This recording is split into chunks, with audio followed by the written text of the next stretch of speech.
episode of the season, the huge finale. There's so much stuff to talk about. We're celebrating. It's crazy. This was such a great episode. I can't wait to get into it. But before we do, I want to let you guys know that we are launching out a Patreon today. Oh my gosh. Yeah, we're launching our own Patreon site. Patreon.com/comicbookgirl19. There is a link in the description below. So if you want to help us, a small fry independent people, keep going so we can continue to make awesome things like Game of Thrones Rewind, BS Movie News, and our awesome Comic Book Girl 19 show, you can support us that way. Check out the page. There's a lot of awesome perks going on. And thanks to everyone over the years who has contributed. You guys have helped us stay afloat for as long as we have because this shit's crazy, all right? So thanks again. Check it out. Patreon.com/comicbookgirl19. Let's get into it. Game of Thrones Rewind. Man, this is the big culminating episode. I was really happy with how they handled it overall. I think that this is one of their better episodes of the whole season. 9 and 10 really helped clean up a lot of mess that was going on, and there's so many changes in this world. I'm so excited to see so much movement going on in the storylines. So yeah, this is definitely the best. This is where they put all their time and effort. I feel like this episode and last episode is where they spend all their money and put all their time and put all their effort, and it shows. Because they were two really great episodes. Now, let's start off with King's Landing. All right, so we're going to start off in King's Landing with Cersei's revenge storyline. And man, this was such a great montage. Montages don't always work for me, but I really loved this montage where everyone getting dressed. The music was so on point, and it's amazing how they got me to root for Cersei. That's a new one. It's oh wow, I can't believe I'm woo, go Cersei. Yeah, fuck over those stupid sparrows. I thought that was pretty great. Man, can we just take a hot minute to talk about Cersei's fucking new outfit? Holy shit, Darth Cersei, she looks so fucking good.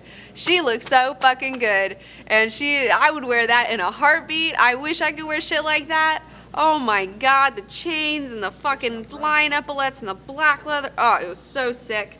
That was the sickest fucking dress they've made on that show, so fucking good job.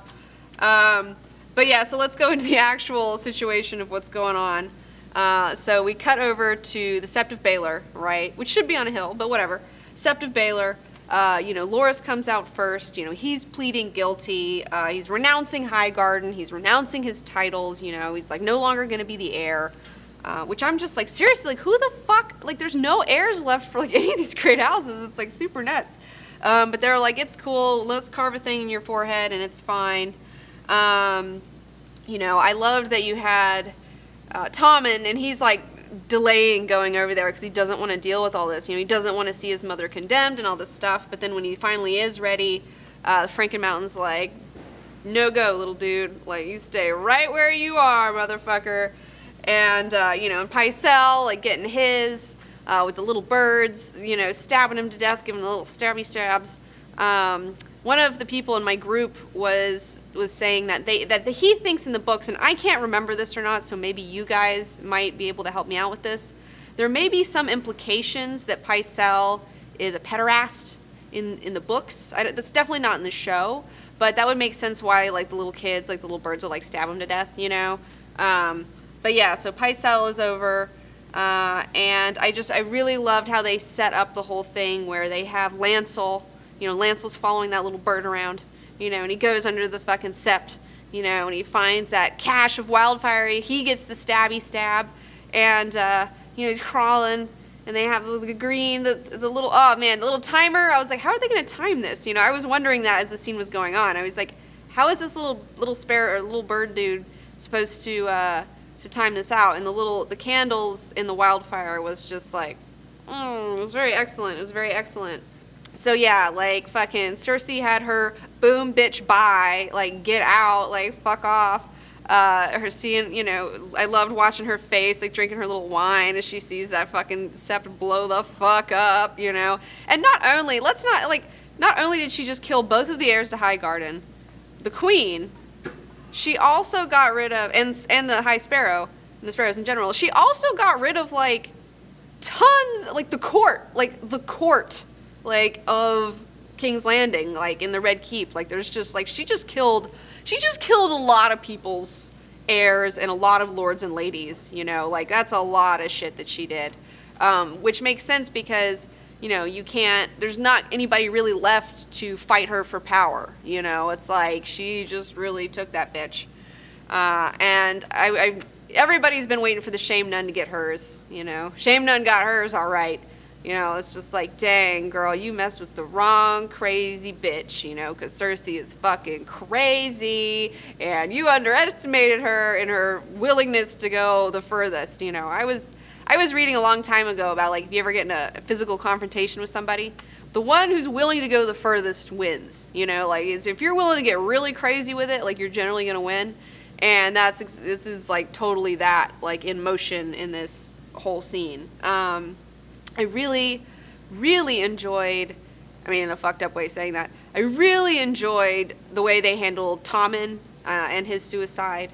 You know, I thought that was just really well done. Him just stepping up and it's like, I can't, like, I'm out, you know, like, I just can't do this. My family's evil. I have no one around me. Like, this is just fucked. My wife is dead. He really did believe in, like, the things that he was doing. Like, he thought he was being a good king, and, like, he was, like, gonna deal with these sparrows, and he was, like, finding religion and, like, finding, like, some sort of father figure, and it's just like Cersei's taken all of that away from him, so he's just like, I'm out. And I'm glad that, you know, even though Cersei gets her juicy revenge, you know, it's like, it's not without a price. You know, like, you don't do things like that and there's not a price to them, you know. And so Tommen taking his life was a really, really great way to exact that price from her. But I wish I had seen her be a little more sad about it, though. But at this point, I mean, she's so hollow. I mean, she's so, at this point, that I guess she's just like, whatever. But now that Tommen is gone, you know, there was that prophecy, Maggie the Frog gave her that prophecy where it's like you're going to see all 3 of your children dead before you die. So now she's up for death. And also, you know, part of the prophecy was that she was going to be strangled by her little brother. Well, who's it going to be? Is it going to be Tyrion? Is it going to be Jaime? I've got my money on Jaime, all right? Can we put up a poll of who do you guys think? Do you think Tyrion is going to choke Cersei out? Or do you think it's going to be Jaime? Because, I mean, yeah, it's you know. Well, no, it's going to be one of those. This isn't prophecy. It's got to be one of those. You let me know how you feel about it. Or maybe who would you rather see do it? I guess that's maybe better. Because I really think Jaime's going to do it. But would you rather see Tyrion kill her? Or would you rather see, you know, Jaime take care of the problem? But yeah, I mean, that was just a really well done scene. I really loved it. I love the way they timed it out. It was just perfectly well done. Good job, guys. Good job. So while you guys vote on who would you rather see kill Cersei, let's skip over to the Riverlands. We have Bronn and Jaime hanging out in the mead hall with the with the Freys. Walder over there is just being a weirdo as usual. There's that girl giving Jaime eyeballs, and Bronn's like, man, you don't have to do nothing, you know, and then he's like, don't worry about it, I got you, boo, you can get laid, like, here, take these girls, and he's like, all right, I guess. But I really did enjoy the scene where Jaime is talking to Lord Frey, and, you know, he's like, oh, well, I'm a badass, and da-da-da, and Jaime's like, are you a badass? Like, are you a badass? And he's like, no, I'm a total badass. And then at the end, oh, yes. Okay, you guys, yeah, we all want to see Jaime choke Cersei out, you know, like, redeem him. It would kind of redeem himself. And then he's also the King Slayer, so then he could also be the Queen Slayer, you know? It's just like keep going with that tradition of killing kings when they need to be killed, you know? Which I don't know why people are up his ass about that. Like, honestly, everyone should be fucking thanking him, all right? Everyone should be fucking kissing his ass for killing Aerys and for future killing Cersei. But yeah, okay, so I love that Jaime, when he was talking to Lord Frey, and he was just like, well, you know, if we have to come back here and fucking take this castle back for you every time you have a fucking problem because you can't hold it, then what the fuck is the point of you guys? Like, I mean, he really put Walder in his place, which I thought was fantastic, because it was like, yeah, like, yeah, like, you guys are celebrating like you did something when it was obviously the Lannisters, and Jaime in particular, who, like, orchestrated fixing this entire fuck-up on your part when you let the Blackfish take back over. So, yeah. All right. So then we skip over to Sam. They're finally at Old Town. They finally made it to Old Town. It's taken them a whole season to get down to this motherfucking place. You know, it's like taking them a whole season, which, you know, that's good because it should take them a whole season because they're going from, you know, the fucking wall all the way down, like the wall up there, like all the way down to like Old Town's like right over here. All right, that's like Old Town down there. So like that's a big fucking jump. But yeah, so, you know, and once we get there, I was not surprised to see this, but you see all the white birds that are leaving, you know, the tower, and those are the white ravens signaling to everybody that winter is here, motherfuckers. Sam goes in, he's talking to that dickish clerk, you know, who's kind of a dick for not any really apparent reason. But I loved his answer where he's like, this is irregular, you know, the clerk's like, this is irregular, like, we don't know that Mormont is not the commander anymore, we didn't know that your maester's already died, and he's like, well, life is irregular, which I thought was a really, really great point. Good job, Sam. But then, you know, Sam's gonna go meet with some dude over there to, like, get it all sorted out, but in the meantime, he gets to hang out in the library. And I love that, you know, the guy's like, women and children are not allowed in the library. Like, your baby is not allowed in our fucking library filled with fucking ancient scrolls. Like, fuck you. And Sam, like, kind of looks at her like, I'll be right back, dude. I just gotta see this library. Like, the look in his eye of just like, I love you. I gotta go see this library. Like, you just hang out here for a minute because, like, I gotta see this library. And, man, that library was, like, really awesome. I was like, he was just so, like, can you imagine living back then where you don't have fucking access to books, okay? There is not like, oh, you just get a book. Like, you're fucked. Like, to have a book is like a big fucking deal, okay? Like, because they're fucking handwritten on scrolls and shit. They don't have the fucking press and shit like that yet. They don't have the printing press and all that kind of crap, okay? So this is like really intense stuff. And for someone like Sam, who loves books and loves reading, and he like sees this vast library of knowledge just like filled to the brim. I mean, I'm surprised he didn't like cry a little bit, you know, like, I mean, I would like to see maybe a little tear, because like that's intense, like seeing like that much and being so sheltered away and not like having access to anything. That's like finding the internet or something, and you know, you're just like, oh, you know, you heard about it. You've heard about the internet. You want to be on the internet, but you can't be. Now he's fucking on the internet. And hopefully there'll be some awesome stuff in that awesome library that he can use to help against the war with the White Walkers. He can find some real research to help the Night's Watch out and help keep that wall up. Although we all know the wall is going to fall down. I mean, it's gonna fall down. But also, if you did notice in the library, which was a little bit too big, it's like, come on, CGI guys, can you just? It doesn't need to be like. You can make it smaller, whatever. But they did have this awesome, the thing from the beginning of Game of Thrones. It's not a gyroscope, but whatever the fucking the little Solaris thing is, it's in the Citadel.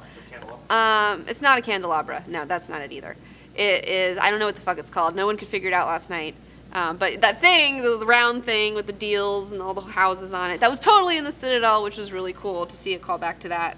And I am interested to see, like, in the books, there's like this glass candle situation going on at the Citadel, and, you know, it's very mysterious, and it like signals something, but we're like trying to figure it out, and like, I wonder if that's going to come into play next season. I don't know. It could go either way. I kind of doubt it, though. I'm leaning towards not seeing it.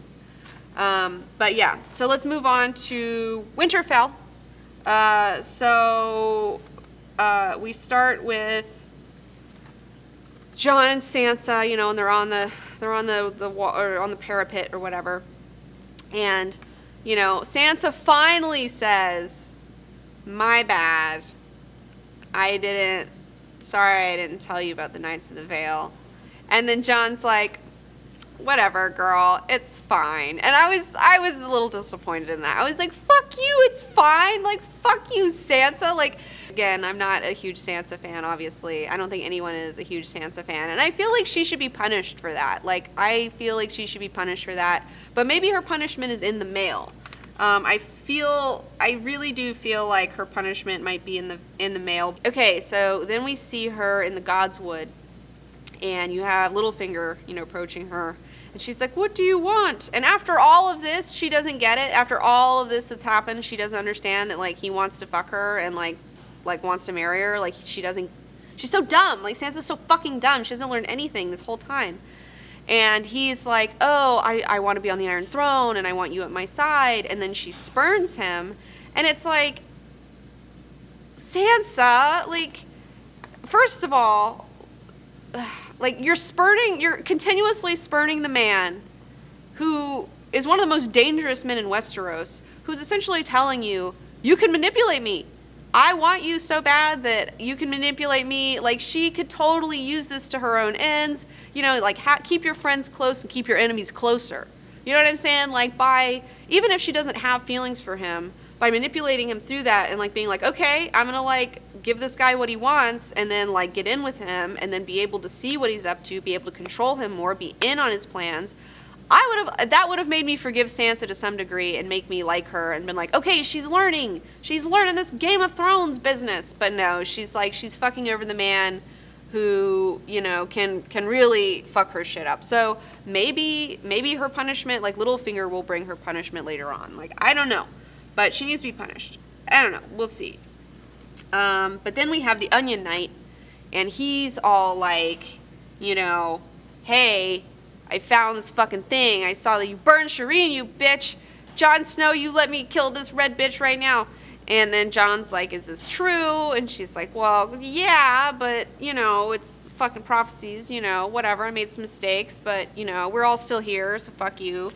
And, of course he takes the middle path. That's why Jon's a good leader, generally speaking, is he does take the middle path where he's like, "All right, you're out, but, don't come back. We're not going to kill you, but just stay the fuck out," And so that was fine. I'm interested to see where Melisandre goes, like, where she ends up. Maybe she'll end up with the Brotherhood Without Banners. She'll at least have to pass through there on her way wherever the fuck she's going. Maybe she'll end up in Dorne, because that's another thing. Like, all these chicks are teaming up. So maybe she'll go team up with all the other chicks, and, like, make a full-on chick team. That sounds like that would probably happen. All right, so we move over to we have Lady Olenna. She is in Dorne. Man, the Queen of Thorns is, like, so great. I love her. I love her sassiness. I love her telling all the sand snakes to, like, shut the fuck up. She tells Obara that she looks like an angry little boy. She tells the other one, like, "Shut up, don't talk." And then the other one's just like, "Do you have anything to say?" "No." "Okay, fuck off. Like, let the real women talk here. Let the grown women talk here, you fucking dumb cunts." I thought that was so great. I love her so much. And of course Varys shows up. Like, that was very obvious. Like, I was like, "Oh, there he is." That's what he's doing. He's setting it up in Dorne for them. So now the Tyrells and the Dornish are going to join with Daenerys and and Yara. So we got a bunch of fucking people coming together here. So then we skip over to Meereen. And, Dany's like, "Sorry, Dario, like, you're cute and all, but, I gotta go conquer, it was fun, but I gotta go conquer, like, a whole 7 kingdoms, and, like, you're just gonna embarrass me and cause problems, so you gotta stay where the fuck you are." And he was all bummed out, obviously. He's right, how do you follow that up? Like, you get to fuck this hot dragon queen, like, well, now what? Every other girl's just gonna be kind of boring, So, whatever. He's kind of ruined for life. But, she doesn't give a fuck. And he shouldn't. He's playing with fire. What do you expect? Although I did, and I'm not sure of this. Maybe you guys would know this out there. So he leads the Second Sons. Isn't the Second Sons comprised of Westerosi, like, exiles and stuff like that? And wouldn't they be super bummed if, like, everyone's going to Westeros and their whole deal is, like, they kind of want to get back to Westeros because they've been exiled? Like, wouldn't they be a little bummed that she's like, "No, stay in Meereen"? Like, I'm not, but that was never set up in the show, so this is just, like, a minor situation. But yeah, like, so yeah, she's like, "You guys stay there, let them keep the peace, and let them choose their own leaders, whatever." Although I still feel like her leaving is gonna, like, create slavery's just gonna come back, but whatever. she's idealistic. She thinks they'll figure it out, and maybe it's time they should figure it out. They do need to figure out their own problems over there. So I'm whatever. Fuck Meereen. Like Dario says, fuck Meereen. I've said that from the first time I started reading about it in the books. That place sucks. I'm so glad she's out of that place finally. And then she goes down the stairs and she talks to Tyrion, and Tyrion is like, oh, how'd he take it? She's like, well, he didn't cry about it, but, I'm kind of bummed because I don't have my hot dude anymore. And he gives her this really moving speech about how he doesn't really believe in anything, and how he hasn't his whole life, and how he believes in her, and when he's talking to her, he's like, many men, like, he's not going to be the last man to fall in love with you, and da-da-da-da. And she gets up and, like, she's like, well, you're not consoling me, and it stays on his face for a little bit. So I feel like Tyrion is also falling in love with Daenerys. But I do feel like Tyrion is smart enough to not even bother or try. He's just like, I know my place. I know that you're super hot and I'm a dwarf and but you're hot, but I'm just going to keep it to myself, which is what he should do, because it's like, don't make it weird. Just like, if you have feelings for her, just don't make it weird, Tyrion. Just keep it to yourself. It'll be fine. And now he's officially Hand of the Queen. He's back. He's got his little pin back. He's a little man. So I'm excited to see him officially Hand of the Queen. Her ragtag team has really come together. And okay, so next we're back in the Riverlands. We have Arya Stark on Mission Impossible. Arya with her fucking masks and feeds Walder his sons, and then doesn't even let him I wanted to see him take a bite of that fucking pie before let him eat the people, and that was kind of whatever. I mean, I'm sick. I like seeing weird, fake cannibal stuff, so it's just, I don't know. I was a little disappointed that he didn't actually eat the pie. But she slits his throat, and it's really, it's like, I'm really, okay, Arya's storyline's the worst. Come on, we gotta be real about it. Arya's storyline is really fucked up. It's, really goofy. I don't know about this whole mask thing. She just apprenticed over there for, a year or two, maybe. I don't think that she would learn how to do all their magic and stuff. She shouldn't be a fully blooded faceless man at this point. She just trained a little bit with them. She wasn't a fully whatever. And I also felt in the when we first see Jack and Hagar and he changes his face, and he turns back to her. It was really mysterious, it was really mysterious. How do they change their faces, But then now they've made it to where it's just a mask on a wall, I guess, and it's a magic mask, and then you put it on, and it makes your whole body different, and you just take it off like a mask. And what did she do? Just steal some of them and put them in her bag before she left? I don't know how this faceless man shit works. I'm pretty sure in the books, if I'm remembering correctly, that it's you have to train your face and your muscles and stuff like that, and it's this whole other, you form your face and you change and stuff like that, and it's and you have to train yourself, and it's really crazy. And this is just kind of cheap movie magic. And also, how did she get over there so fast? I was this episode in particular did have a lot of people teleporting, where you're just Sam's taking a whole season to get down the wall, but then Arya's just boom, she's at the twins. How is time moving in this show? It's really weird how time is moving. And also with Arya, she's going to be killing all the people on her list, right? Well, guess who else is on her list? The Hound is on her list. Do I want to see her kill the Hound? No. Jaime Lannister's on her list. Do I want to see her kill Jaime Lannister? No. So is Arya going to become a heel or a villain? I doubt they're going to do that. So it's her character's in a really weird place for me right now. I'm really interested to see where she goes next season, because it's I don't know. We'll see. Her whole thing, this whole season I've been complaining about it, so, nothing new here. Still complaining about Arya. I love her in the books, though. Fuck. Holy fuck, I love Arya in the books. She's the best. So, alright. And then, oh man, I have so many notes on here. It's I gotta figure out where my notes are. So then we go to Cold Hands. And, Cold Hands has been hanging out with Bran and Mira, and he drops them off at the wall, and, Bran does the heart tree thing where he touches the tree, and then he goes back to the Tower of Joy. The poorest kept fan secret is finally over with. You know, R plus L is J. Oh my fucking god. He's fucking half Targaryen. He's fucking Rhaegar and Lyanna's son. Jon Snow. It's official. It's crazy. You know, if you remember, you know, Lyanna was supposedly abducted by Rhaegar, which started the whole Robert's Rebellion situation because Robert was married to her. But I think that she left with him willingly because she was in love with Rhaegar. They had a baby. Ned gets there just in time. She's dying from childbirth. She had a really hard childbirth, just bled all over the fucking place. And then she tells Ned, you know, promise me, Ned, like, you can't tell Robert that this is, you know, Rhaegar and I's baby, because then he'll kill him because he kills all the Targaryens, you know. So, yeah, so it's official. Jon Snow is now half Targaryen, half Stark. Is he the Song of Ice and Fire? We'll find out in the next couple of fucking deals. But yeah, so that's been confirmed. And then I did have a question, though. It's like, you know, Cold Hands just, like, walks off, and it's like, all right, see you guys. And he just leaves Mira with, like, a crippled boy. Like, how are these? Is she just gonna drag his ass, like, over the wall? Or, like, how the fuck are they gonna, like, I'm really confused. Like, he needs a sled or something. I was still like, wait, what? They just left him there in the snow? Like, okay. All right, weird. Whatever.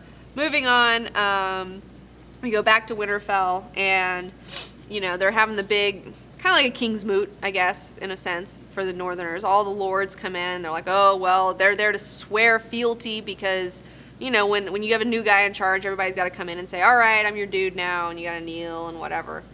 And so, you know, everyone's still kind of being a bitch about it in general. You know, they're like, oh, you're a bastard, whatever. And then it's not until my little Bolton girl, I love her. I mean, I think she's a character in the books, but she hasn't done anything in the books. I'm not entirely sure, but fuck, she's awesome. I love this little girl. She's my favorite new character on the whole show. I want a shirt with her little fucking badass face on it.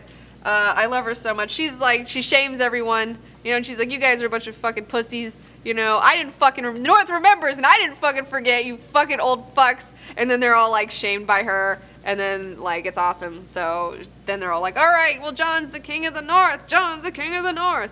Which also is frustrating Littlefinger's plans, because Littlefinger wants them to follow Sansa, you know. But who the fuck would follow Sansa? She is a fucking girl who's been married to a Lannister and a Bolton. She's not really a Stark. She's gone through 2 marriages already.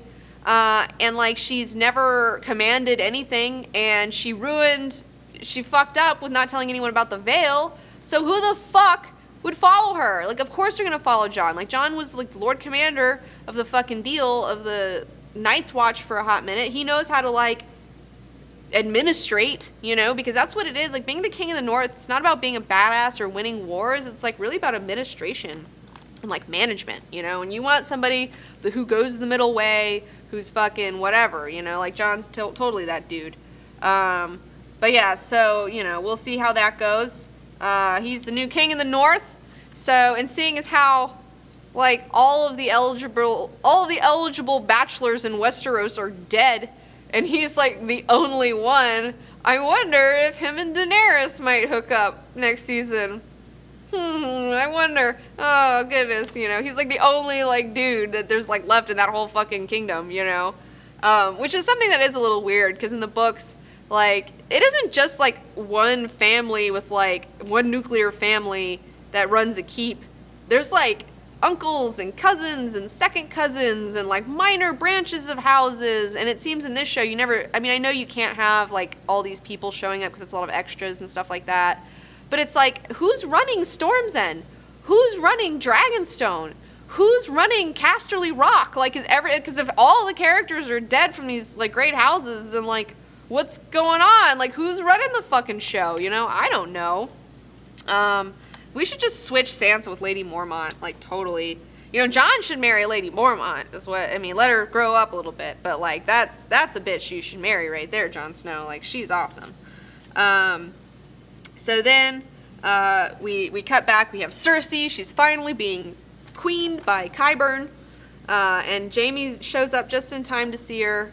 And, like, the look on Jaime's face is definitely like, ugh, you know, and she's kind of like, ugh. And, you know, somebody was saying, well, do you think that he's going to be the king? You know, and it's like, Jaime wants nothing to do with being a king. Like, he could have taken the Iron Throne a long time ago after he killed Aerys the Mad King. But he didn't. He doesn't want to do that shit. He doesn't want to do that shit. He just wants to, like, figure his life out and become a better person, you know? And being a king, like, that really is not, that's not for Jaime. So Jaime's not going to try to king it out. It's going to be all about the Cersei and him just being, like, watching her being a crazy person. I have a question. Do you think their love is dead now? Do I think that their love is dead? Well, I think it's going to die pretty soon. I think that, like, he's really legitimately trying to, like, be a better person, and then he sees her doing all this fucked up shit, and he just can't be a party to it anymore, you know? Like, he just can't deal with it. Like, she's just crazy asshole. And here's the thing, like, okay, sure, that was a really smart move on Cersei's part, you know, blowing up the whole deal, but at the same time, that doesn't make her smarter. She's not a smart person now. She's not like some badass ruler now. She's just a crazy person who's like willing to go the furthest and blow up some shit, you know, and she had an opportunity and took it. So, I mean, she's not going to be a great ruler. Like, she's the worst. So we'll see. I mean, she's definitely set up to be the big bad, you know, now, because we had Joffrey. He was the original big bad. And then we had Ramsay Bolton, who was a really shitty bad. He was a really shitty big bad. I didn't like him at all. I'm glad he's over with. And then so now it's Cersei. And then I guess we'll dispatch Cersei, and then it'll be Night's King. You know, so that's kind of like where we're going with our villains. And so the very last shot, we see Daenerys, and she's finally crossing that motherfucking sea. It has taken her how many seasons to get her ass across the sea? She's finally going over there. I was a little perturbed and a little shocked. Like, it's such a cool fucking shot, and you're like, yes, she's gonna go over there, and I was like really excited. And then, like, when they show her at the end on her ship, and then Varys is behind her, I was like really confused. You know, I was like, what the fuck? Did he teleport there? Like, god damn it! And why would he go to Dorne and then come back to Meereen and then go there? Like, let me show you. Let me cut to the map. Can we cut to the map real quick? Cut to the map. All right. And so this is kind of what I think is going on. And here's another thing in that scene in particular that they didn't do that I wish they had done is they really didn't show. I feel like there's a scene missing. Like, we missed some sort of scene of Varys returning or something, because you kind of see that there's Greyjoy sails, and then there's like Targaryen sails. But there's also Dornish sails, like Sunspear fucking sails. And then there's also Highgarden stuff, too, you know. So it's like, oh. But you didn't really notice it, you know. It wasn't, like, very apparent. But anyways, let me go to the map. Okay.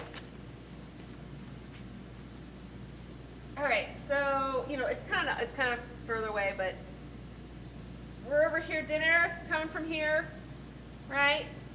They probably met up with Sunspear and Dorne here, and then they're gonna go up and around, and here's King's Landing.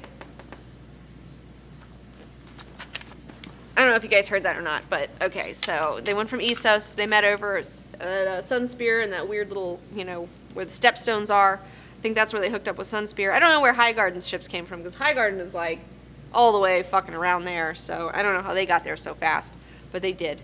And so, yeah, so they're all going to kind of travel up the narrow sea and around that little deal, and what is it called?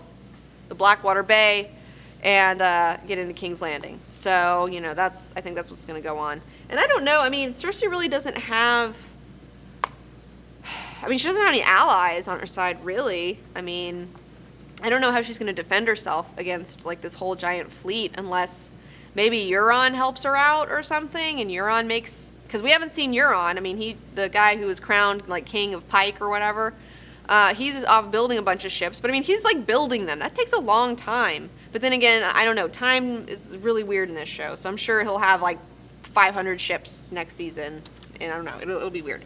But yeah, so next season, we're setting up for the biggest cat fight of all.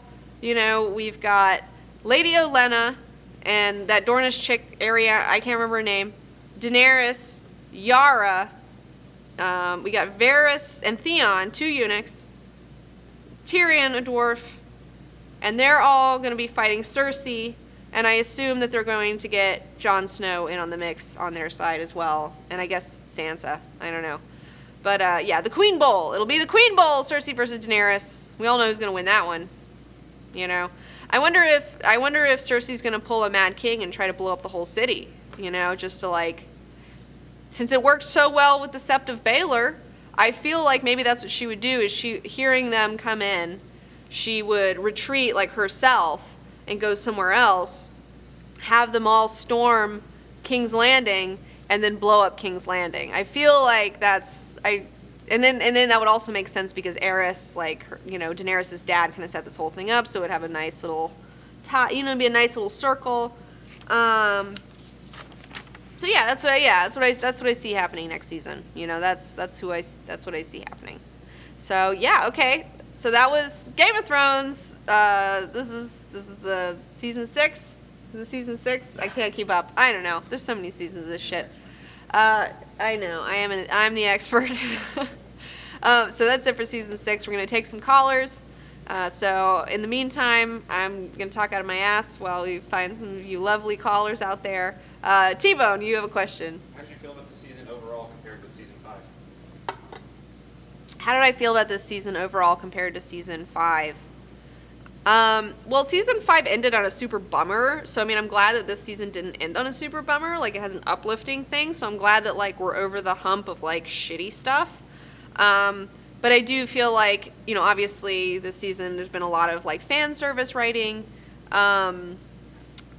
You know, it's like 50-50. There's good moments, there's really great moments, and then there's really, like, not great moments too. It's like, it's really frustrating for me because it's like there's such a potential here, and they're doing some things so right, and then other things you're like, oh god, you know, it's just like, it's very confusing for me. Okay, it's very confusing for me as a fan. What were some of the moments you really liked?